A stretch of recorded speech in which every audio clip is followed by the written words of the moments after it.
معاف کر دیا اور پھر یہ کہہ دیا کہ آپ لوگ اس علاقے سے چلے جاؤ، یہ مسلمانوں کا علاقہ ہے، جہاں مسلمان رہیں گے، لیکن ساری دنیا کے عیسائیوں کے لیے مسجد اقصیٰ کی زیارت کی اجازت دے دی۔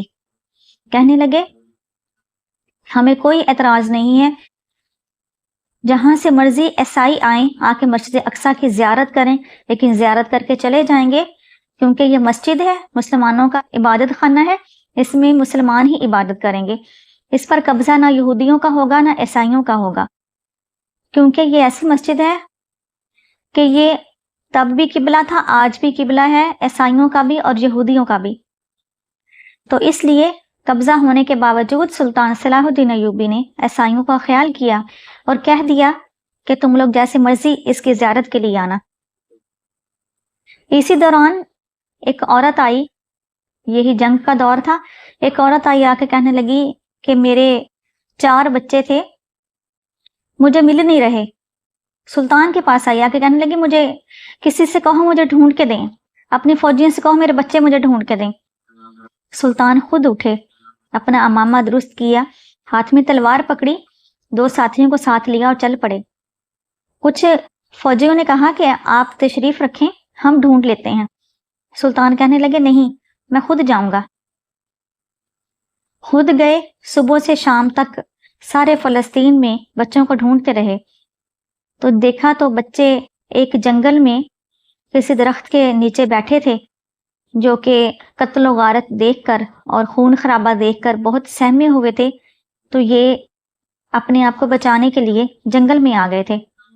سلطان صلاح الدین ایوبی نے ان 4 بچوں کو اپنے ساتھ گھوڑے پر بٹھایا اور واپس لے آئے اور کہنے لگے یہ لو اپنے بچوں کو لے لو، اور کہنے لگے میں اس لیے چلا ہوں ان بچوں کو ڈھونڈنے کے لیے کیونکہ میرے نبی صلی اللہ علیہ وآلہ وسلم نے ارشاد فرمایا کہ کبھی ماں کا دل نہ دکھانا، کیونکہ میرے نبی وہ تھے کہ جب نماز فجر پڑھتے تھے تو کہتے تھے میں سوچتا ہوں کہ میں لمبی نماز پڑھوں گا، لیکن جب نماز پڑھاتے پڑھاتے میں کسی بچے کے رونے کی آواز سنتا ہوں تو نماز کو مختصر کر دیتا ہوں کہ کسی ماں کا دل چھوٹا ہو رہا ہوگا، کسی ماں کا دل دکھی ہوتا ہوگا اپنے بچے کی رونے کی آواز سن کر، اس لیے میں نماز مختصر کر دیتا ہوں۔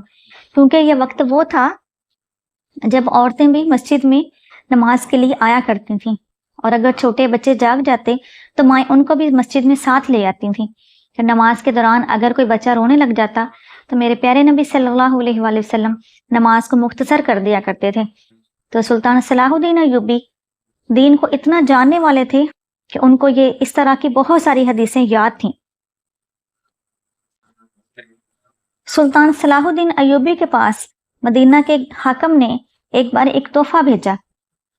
جو لوگ تحفہ لے کے آئے وہ کہنے لگے اے حاکم وقت، آپ کو مدینہ کے حاکم نے وہ تحفہ بھیجا ہے جو آپ کو آج تک کسی نے نہیں بھیجا ہوگا۔ جب انہوں نے تحفے کو کھولا تو کھجور کے پتوں کا ایک پنکھا بنا ہوا تھا۔ سلطان صلاح الدین ایوبی نے ان لوگوں سے پوچھا کہ اس میں کیا خاصیت ہے؟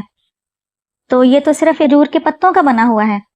تو کہنے لگے نہیں، آپ دوسری سائڈ پر دیکھیں، اس کے اوپر لکھا ہوا ہے کہ یہ کوئی عام کھجور نہیں ہے، یہ اس کھجور کے پتے ہیں جو روضہ رسول صلی اللہ علیہ وآلہ وسلم کے بالکل ساتھ لگی ہوئی ہے، یہ اس کھجور کے پتے ہیں۔ تو سلطان صلاح الدین ایوبی نے چوم کر اس پنکھے کو آنکھوں کے ساتھ لگایا اور کہنے لگے واقعی آپ نے سچ کہا تھا، اس سے پہلے اس طرح کا اتنا عظیم تحفہ مجھے کبھی کسی نے نہیں دیا تھا۔ سلطان صلاح الدین ایوبی نے اپنے دور میں بہت سارے مدرسے اور شفا خانے بنوائے، بہت ساری مسجدیں بنوائیں، آپ نے دین عام کیا، دین کی تعلیم کو پھیلایا اور دین کی تعلیم کے فروغ کے لیے بہت کام کیا۔ سلطان صلاح الدین ایوبی ایک عام سے گھر میں رہتے تھے، کوئی بہت بڑا محل نہیں تھا اور بہت سادہ تھے۔ سلطان صلاح الدین ایوبی کا اخلاق بھی بہت اچھا تھا۔ ایک شخص تھا شیخ سنان جس کا نام تھا، وہ آپ کا بہت بڑا دشمن تھا اور لوگوں نے اس کے ذمے لگایا تھا، جو اس وقت کے غدار تھے انہوں نے ذمہ لگایا تھا کہ سلطان نور الدین زنگی اور سلطان صلاح الدین ایوبی کو تم شہید کر دو۔ شیخ سنان کا ایک بہت بڑا گروپ تھا جو کہ لوگوں کو قتل کیا کرتا تھا۔ اسی شیخ سنان کے ساتھیوں نے ہی سلطان نور الدین زنگی کو زہر دیا تھا۔ وہ تو شہید ہو گئے، لیکن سلطان صلاح الدین ایوبی نے ان کے ساتھ ملاقات کی، اور یہ جو آپ کا اتنا سخت دشمن تھا اور آپ کو قتل کرنا چاہتا تھا، یہ آپ کا بہت گہرا دوست بن گیا، اور شیخ سنان کی دشمنی سلطان صلاح الدین ایوبی کے اخلاق کی وجہ سے دوستی میں بدل گئی۔ آپ کو حج کرنے کا بہت شوق تھا۔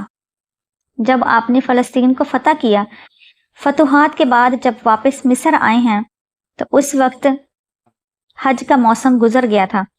آپ نے سوچا تھا اس سال حج کروں گا، لیکن مسلمانوں کی فلاح و بہبود کے لیے کام کرتے رہے، جہاد میں لگے رہے۔ جب مصر واپس پہنچے ہیں تو حج کا ٹائم گزر چکا تھا۔ آپ بہت پریشان ہوئے اور بہت روئے کہ میری قسمت میں حج کیوں نہیں تھا۔ اسی دوران کچھ دن کے بعد آپ کو پتہ چلا کہ ایک قافلہ حج سے واپس آیا ہے۔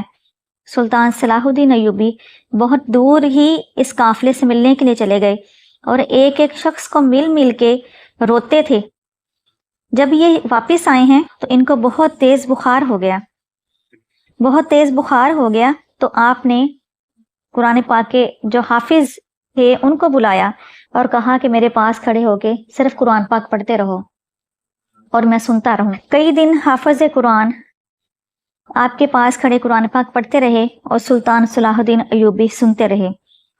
پھر ایک ایسی صبح آئی کہ 4 مارچ 1193 کی صبح کو ان کی جب آنکھ کھلی تو یہ مسکرا رہے تھے اور منہ میں کچھ پڑھ رہے تھے، اور اسی دوران ان کی روح اللہ تعالیٰ نے قبض کر لی۔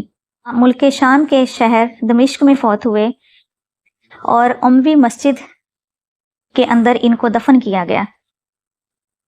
اللہ سلطان صلاح الدین ایوبی کی قبر پر لاکھوں کروڑ رحمتیں نازل فرمائے، اللہ تعالیٰ ان کے درجات بلند فرمائے، اللہ ہم سب کو عمل کرنے کی توفیق عطا فرمائے۔ وآخر دعوانا ان الحمد للہ رب العالمین۔